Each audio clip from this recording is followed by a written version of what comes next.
Let's talk today about the Islamic Golden Age, because if you start discussing Islam with some intellectuals, they're always going to bring up the wonderful Golden Age.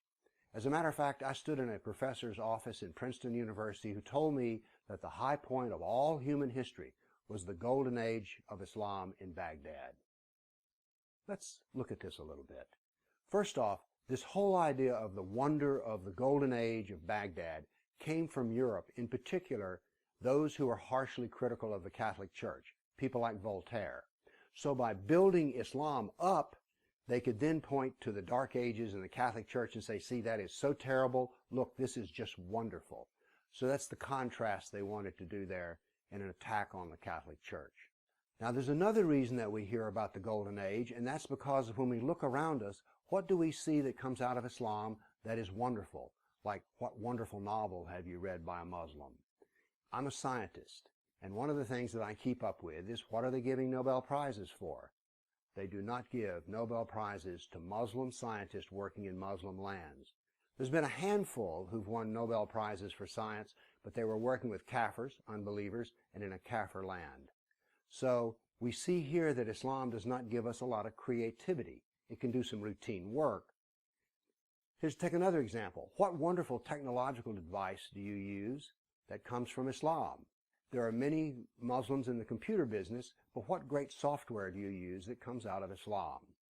There's a reason for this, and actually the reason for this comes from, of all things, the Golden Age. But before I get into the Golden Age, I want to show you what else was going on during this wonderful time of human history, which was that Islam was constantly attacking Europe. I prepared a dynamic battle map, which I want to show you here. And what you'll see is battles occurring, and you'll see that there's an unfolding history here. The white dots are the battles happening in the current 20-year period. So we're going to show you how Islam was harming Kafirs from the period of 750 AD to 1260 AD, which was what the time of the Golden Age was. So here we go. Our first 20-year period. Now then you see another 20-year period. Notice that Islam is projecting force from Baghdad in Iraq across the Mediterranean. And notice how many battles there are. By the way, many of these battles culminate in the taking of slaves. A not largely known fact is that Muslims captured over 1 million Europeans to bring them into the slave quarters of Islam. Notice that Spain is continually being hammered. And all of this is happening during the Golden Age of Islam. You see, one of the reasons that there was a Golden Age was that Islam was conquering a lot of territory, and they could bring intellectuals from all different cultures together, so that there was some good things that happened when these different cultures were brought together by force, as it were, in Iraq. So these are the wars that Islam was fighting during the Golden Age. Now my question for you is, why are all those battles so golden? Let's take it another aspect of what was supposed to be so good about the Golden Age, which was they preserved all the Greek and Roman material. They did not preserve it all. They only preserved certain parts of it, which was useful for themselves. They didn't save any of the literature or the art. And as a matter of fact, they destroyed 90% of what they found. Why is it that saving 10% of the intellectual treasure of the classical period is called a Golden Age? What are we to call the Greeks and Romans who had 100% of it? Why aren't they referred to as a Golden Age? By the way, the rest of the doctrine found from the Greeks and the Romans was in the Byzantine Empire, and it finally really got to Europe when, why? Well, the Muslims crushed Constantinople and the scholars had to flee.